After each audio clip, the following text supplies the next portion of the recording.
नमस्कार. चारधाम यात्रेच्या या खास केलेल्या एपिसोडमधले शेवटच्या टप्प्यावर मी पोहोचलेली आहे. कालच्यापर्यंतच्या एपिसोडमध्ये मी तुम्हाला पूर्ण चारधामच्याबद्दल सविस्तर माहिती सांगितली. बऱ्याच वेळेला मला थोडेसे मोठे एपिसोड करावे लागले किंवा जास्त एपिसोड करावे लागले, पण तो माझा नाईलाज होता. माझी इच्छा अशी होती की तुम्हा सगळ्यांना ज्यांना जायचं आहे, की जायचा विचार करतात, त्यांच्यापर्यंत व्यवस्थित माहिती मिळावी. आणि आवर्जून यासाठी मी हे एपिसोड बनवले की आपण एखाद्या ठिकाणी अवघड ठिकाणी जातो तर आपल्याकडून काही गोष्टी बघायच्या राहून जातात किंवा आपल्याला त्या माहीत नसतात, किंवा एखादं टुरिस्टवाले पण आपल्याला ते थोडंसं कट मारतात. तर तुम्हाला वेळ असेल तर तुम्ही पण ते जाऊन गोष्टी बघू शकतात. यासाठी मी आवर्जून हे जरा थोडेसे मोठे एपिसोड आणि जास्त एपिसोड बनवले. या प्रकाराने चारधाम यात्रा आमची सफलरित्या वाडवडिलांच्या आशीर्वादाने पूर्ण झाली. बद्रीनाथाच्या दर्शनानंतर आम्ही सगळ्यांनी तिथूनच परत चारधामला हात जोडले आणि मनापासून नमस्कार करून त्यांचे आशीर्वाद मागितले. दुसऱ्या दिवशी आम्हाला ब्रेकफास्ट करून पिपलकोटीला निघायचे होते. पिपलकोटीला बघण्यासारखे काहीच नाही, तिथे फक्त आमचा हॉल्ट होता. पण बद्रीनाथ ते पिपलकोटी या दरम्यान मानागाव, व्यास गुफा, गणेश गुफा या गोष्टी ज्याला खूप आध्यात्मिक पौराणिक आधार आहे, या गोष्टी बघणं अत्यंत गरजेचं आहे. या गोष्टी चुकवू नका, याचं खूप महत्त्व आहे. भीमशिला, त्याच्यानंतर कैलास मानसरोवरवरून येणारी कैलास गंगा, हिचं गोमुख, त्यानंतर गुप्त सरस्वती, अशा एक ठराविक गोष्टी आहेत. त्या एकापाठोपाठ एकच तुम्हाला बघायला मिळतात, पण त्या टाळू नका, त्या बघा. मानागाव हे आपल्या भागातून उत्तराखंडचं पहिलं गाव म्हणलं जातं, मानागाव. आणि आपण आपल्या भागातून गेल्यानंतर उत्तराखंडचा शेवटचा भाग म्हणून आपण त्याला समजू शकतो. मानागावापासून 60 किलोमीटर अंतरावर तिबेटची बॉर्डर आहे. त्यामुळे हे गाव खूप छोटंसं आहे, अगदी छोटं गाव आहे. म्हणजे तुम्हाला तिथे असं काही फारसं वेगळं काही नाही आहे, पण फक्त आपण तिथे ती हद्द संपती, त्यांची उत्तराखंडची हद्द सुरू होते आणि आपण बघतो तर हां बाबा इथे संपलं आणि याच्यानंतर 60 किलोमीटर तिबेट आहे, म्हणून आपण तिथे जातो. हा भाग झाला आपला भौगोलिक, पण याला पौराणिक आधार आहे. इथूनच तिथे आता एक स्टॅच्यू बनवून त्याने त्याला थोडासा रेखीवपणा आणला आहे उत्तराखंड टुरिझमच्या लोकांनी. तिथे 5 पांडव, द्रौपदी यांचे असे स्टॅच्यू बनवलेत की तिथून ते स्वर्गारोहण करत असतानाचा तो रस्ता आहे, जो आधी फक्त नुसता रस्ता होता, तिथे काहीही नव्हतं. तिथे तुम्हाला गाईड सांगायचं की ह्या रस्त्यावरून भीमपुलावरून गेले. ती गोष्ट बहुतेक लोकांना माहिती आहे की भीमपुला तो रस्त्यामध्ये नदी होती, गुप्त सरस्वती होती. मग जायचं कसं ओलांडून, म्हणून भीमाने मोठी शिळा उचलून त्या नदीवर टाकली आणि त्याच्यावरून चढून सगळे पांडव आणि द्रौपदी त्या रस्त्यावर गेले आणि तिथून ते स्वर्गारोहण त्यांचं झालं. हा फक्त एक रस्ता होता, पण आता तिथे स्टॅच्यू उभे केलेले आहेत. 5 पांडव आणि द्रौपदीचे असे स्टॅच्यू मोठे उभे केलेले आहेत. म्हणजे थोडंसं देखणं एक रूप त्यांनी त्याला दिलेलं आहे. आणि सरस्वतीचं आधी मंदिर नव्हतं तिथे, पण आता तिथे मंदिर पण उभं केलेलं आहे. व्यास गुफा आहे, गणेश गुफा आहे. याच्या मागचं तुम्हाला महाभारत व्यासानी इथेच बसून लिहिलं. व्यास गुफामध्ये व्यास राहायचे आणि गणेश गुफामध्ये गणपतीला महाभारत सांगण्यासाठी म्हणून व्यास तिथून यायचे. दोन्ही जवळजवळ आहेत, खूप अंतर असं नाही आहेत. अरुंद असं गुहा म्हटल्यानंतर तुमच्या डोळ्यासमोर येऊ शकतं. छोटासा भाग, उंचीला कमी. म्हणजे आपण विचार करू शकतो की त्यावेळेला एवढ्या कमी जागेमध्ये हे आपले पूर्वपारचे ऋषी मुनी ज्यांनी आपल्यासाठी ही संस्कृती सगळी पुढे आणली, हे लोक कसे राहत असतील, त्यांची केवढं म्हणजे आपण खरंच विचार पण नाही करू शकत. म्हणजे मला पण त्याच्याबद्दल बोलणं सोपं नाही आहे, विचार करून त्या गोष्टींवर बोलावं लागतं आपल्याला. तर अशी व्यासगुफा आणि गणेश गुफा आहे. त्यातली एक छोटीशी तुम्हाला गोष्ट माहिती असेलच, पण तरी मी सांगते आहे की ज्यावेळेला व्यासांना महाभारत लिहायचं होतं त्यावेळेला त्यांना प्रश्न पडला की महाभारत लिहिताना त्यांची ओघवती वाचा होती, भरभर ते सांगणार होते आणि समोरचा लिहून घेणारा तसाच त्यांना पाहिजे होता की ज्याला व्यवस्थित लिहून घेता आलं पाहिजे, अर्थासहित समजून घेऊन. असं शेवटी कोण आहे? ब्रह्मदेवानी आणि श्री विष्णू, श्री ब्रह्मदेव आणि श्री महादेवांनी सांगितलं की अशी एकच व्यक्ती आहे, श्री गणपती, की जे तुम्हाला सहाय्य करू शकतील. मग त्यांनी गणपतींना आवाहन केलं की मला महाभारत लिहायचं आहे आणि महाभारत लिहिण्यासाठी तुम्ही येऊ शकाल का? गणेशजी हसले आणि ते म्हणे मी तयार आहे, पण माझी एक अट आहे की मी जिथे थांबाल तुम्ही थांबलात की तिथे मी लिहिणं थांबवणार. मग पुढे तुम्ही म्हणाला तरी मी लिहिणार नाही. आता व्यासांना प्रश्न पडला की महाभारत अशी तर गोष्ट नाही आहे ना की 2-3 दिवसामध्ये ती संपेल. आता त्यांना प्रश्न पडला की तर काय करायचं, कारण त्यांना आपण आवाहन केलेले तुम्ही या, त्यांनी होकार दिलेला आहे आणि ते तर आपल्याला अशी अट घालतात. मग एका क्षणामध्ये ते पण काय प्रगाढ पंडितच होते, त्यांनी सांगितलं की ठीक आहे, मी नाही हे करणार, तुम्हाला थांबवणार नाही, पण मी जी ऋचा सांगेन महाभारतामधले जे मी काव्य तुम्हाला सांगणार आहे त्या काव्याचा अर्थ समजून घेऊन तुम्ही लिहायचं, ही माझी पण अट आहे. गणपती हसले. गणपतीला बरोबर कळलं की 1 किंवा 2 सेकंदाचा वेळ गणपती तर बुद्धीची देवता आहे, 1 किंवा 2 सेकंद त्यांना ते अर्थ समजून घ्यायला वेळ लागणार. तेवढ्या वेळात व्यासांच्या डोक्यामध्ये पुढची ऋचा किंवा पुढचं काव्य तयार होणार. म्हणजे केवढी जुगलबंदी होती दोघांमध्ये की ही त्यासाठी म्हणून ही जागा आवर्जून बघायला जा, की अशा 2 महाविभूतींची तिथे चर्चा झाली, तिथे एवढं महाखंडकाव्य लिहिलं गेलं, महाभारत लिहिलं गेलं. अशी जागा किती पवित्र आहे यासाठी म्हणून तर आवर्जून तुम्ही व्यासगुफा, गणेश गुफा बघा, तिथे दर्शन करा.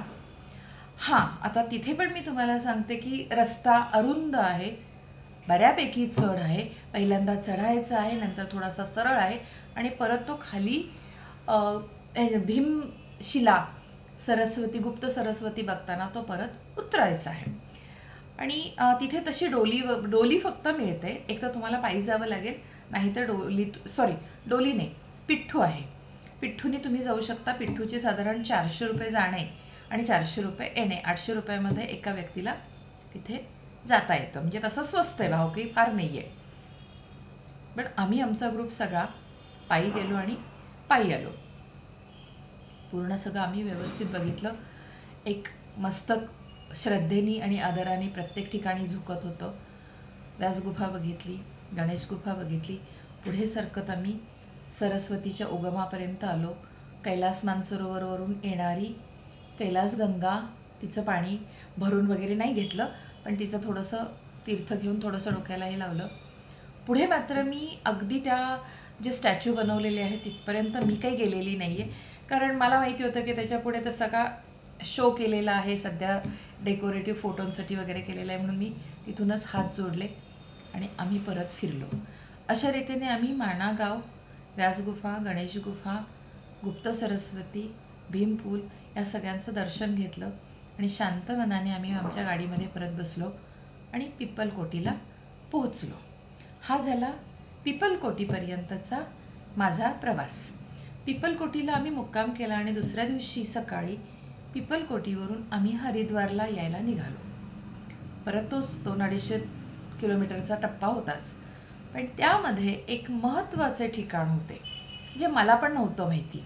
म्हणजे ज्यावेळेला काल मी दर्शन घेतलं त्यावेळेला मला कळलं की धारी देवी म्हणून एक देवी आहे, जी या बाजूला तिची खूप श्रद्धेने भक्ती केली जाते. असे इथे म्हणतात उत्तराखंडमध्ये की 4 धाम यात्रा करणाऱ्या प्रवाशांचं रक्षण धारी देवी करते.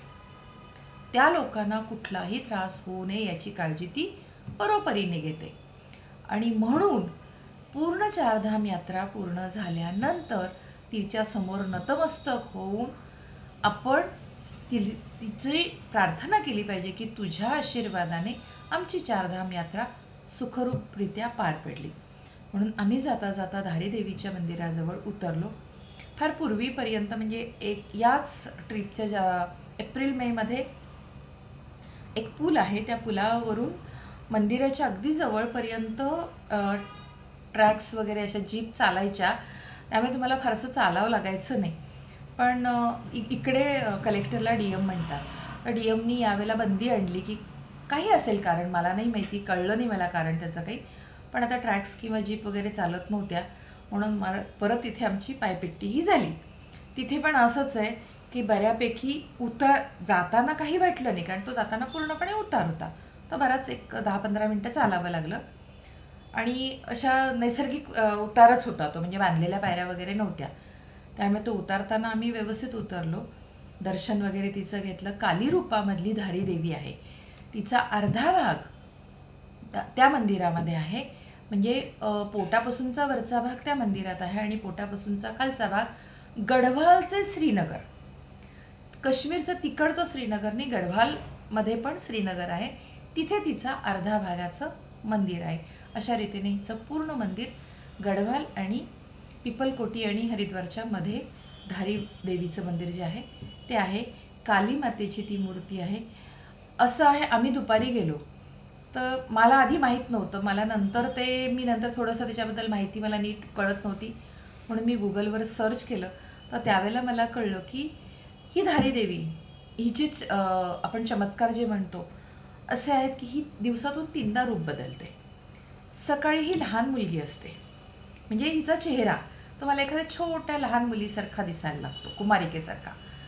दुपारच्या वेळेला ही नवतरुणी यौवना दिसते आणि संध्याकाळनंतर ही वृद्धा दिसते.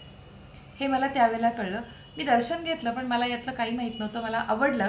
कालीदेवीचं रूप होतं. कालीदेवीचं रूप तुम्हाला माहिती की असं उग्र रूप असतं, पण मला ती उग्रता तिच्यात जाणवली नाही. मी शांत मनाने तिचं दर्शन घेतलं, प्रार्थना केली तिची, बाजूला सरकलो आणि परत बाहेर आलो.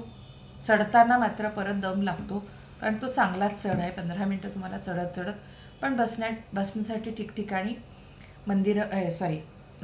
बेंच करून ठेवलेले आहेत. बसत बसत आम्ही तो टप्पा पार केला. वर आलो आम्ही आमच्या गाडीमध्ये बसून. निघताना मग मला थोडंसं वाटलं, म्हणून मी हे गुगलवर सर्च केलं. त्यावेळेला ही मला माहिती मिळालेली आहे. पुढच्या वेळेला जर कोणी गेलं, माझे व्हिडिओ बघितले आणि तुम्ही कोणी प्रवास केला तर मात्र आवर्जून बघा तिचा चेहरा कसा दिसतो. मला पण खरंच हे नंतर, म्हणून मी हे व्हिडिओ बनवण्याची एवढी माझी धडपड जी चाललेली आहे की असं बऱ्याच वेळेला होतं. जसं मला आज धारी देवीच्याबद्दल झालं, मला नंतर कळलं की अरे मग मी जर थोडंसं आधी शांतपणे बघितलं असतं तर मला काहीतरी कळलं असतं किंवा मी त्या दृष्टीने नीट तिच्याकडे बघितलं असतं. हा होतो आपल्याला नंतर माहिती मिळाल्याचा थोडासा वाईट वाटतं किंवा त्रास होतो. म्हणून तुम्ही तुमच्या नातेवाईकापैकी मित्रमंडळीपैकी कोणी जाणार असेल तर त्याला हा व्हिडिओ आवर्जून पाठवा आणि या पद्धतीने त्याला देवीचं दर्शन घेताना नीट तिच्या चेहऱ्याकडे बघायला सांगा. पूर्णपणे आमचं सगळं माणागाव झालं, सगळं बघून झालं, धारी देवीचं दर्शन झालं आणि आम्ही हरिद्वारकडे प्रयाण केलं. ऋषिकेशला साईट सीइंग होतं, पण माझं 2दा-3दा झालेलं आहे, त्यामुळे मी फारसं नाही. आम्ही डायरेक्ट हॉटेलमध्ये आलो. बाकीचा आमचा ग्रुप सगळा साईट सीइंग वगैरे करून आला. आज सकाळी त्याचा मी एक छोटासा एपिसोड बनवेन. आज आम्ही एक हरिद्वारच्या जवळचा एक भाग बघितला, तो पण खूप छान आहे. मला पण तो यावेळेलाच कळला, म्हणजे आत्तापर्यंत मी 2दा आले या भागामध्ये, पण मला माहीत नव्हतं. आज आमच्या या टूर लीडरनी सांगितल्यामुळे मला तो पण भाग एक नवीन बघायला मिळाला. पुढचा एक छोटासा एपिसोड मी त्याच्यासाठी बनवेन. या प्रकारे आम्ही हरिद्वारपासून सुरू केलेला प्रवास हरिद्वारला आज रात्री संपतो आहे. उद्या आमचं प्रयाण आहे दिल्लीकडे. दिल्लीवरून आम्ही पुण्याला जातो आहे आणि रात्री 12-12:30पर्यंत आम्ही आमच्या घरी पोचतो आहे. या प्रकारे 14 दिवसासाठी आमची चारधाम यात्रा सफलरित्या पूर्ण झालेली आहे.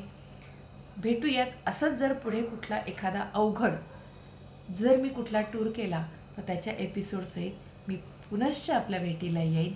तोपर्यंत मला अनुमती द्या.